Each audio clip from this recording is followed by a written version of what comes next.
பாளை 54வது ward ஜபா garden Tamil Nadu நகர்ப்புற வாழ்விட மேம்பாட்டு வாரிய குடியிருப்பு பகுதியில் இலவச கண் சிகிச்சை முகாமை மேயர் ராமகிருஷ்ணன் துவக்கி வைத்தார்.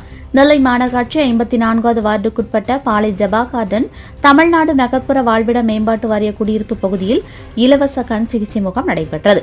தமிழ்நாடு நகர்ப்புற வாழ்விடம் மேம்பாட்டு வாரிய பொதுமக்கள் மற்றும் டாக்டர் அகர்வால் கண் மருத்துவமனை சார்பில் நடந்த இந்த முகாமை கவுன்சிலர் கருப்பசாமி கோட்டைப்பன் தலைமையில் நெல்லை மாநகராட்சி மேயர் ராமகிருஷ்ணன் துவக்கி வைத்தார். இம்முகாமில் கண் பார்வை பரிசோதனை, கண்புரை பரிசோதனை, புரை நீக்கம் தொடர்பான அறுவை சிகிச்சை ஆலோசனை, கிட்ட பார்வை, தூரப்பார்வை பரிசோதனை, நீரிழிவு நோயால் பாதிக்கப்பட்ட கண் குறைபாடு பரிசோதனை, கண் நீர் அழுத்த நோய் பரிசோதனை, கருவிழி மாற்று அறுவை சிகிச்சை பரிசோதனை, கண்தான விழிப்புணர்வு பரிசோதனை ஆகியவை செய்யப்பட்டது.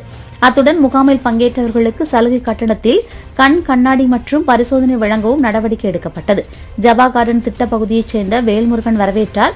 நிகழ்ச்சியில் ஜபா கார்டன் திட்ட பகுதியைச் சேர்ந்த பிரான்சிஸ், ரேவதி, பிரம ரூபராணி, மீனா, செல்வராஜ், சுபாஷ், ரமேஷ் மற்றும் பொதுமக்கள் என திரளானோர் கலந்து கொண்டனர்.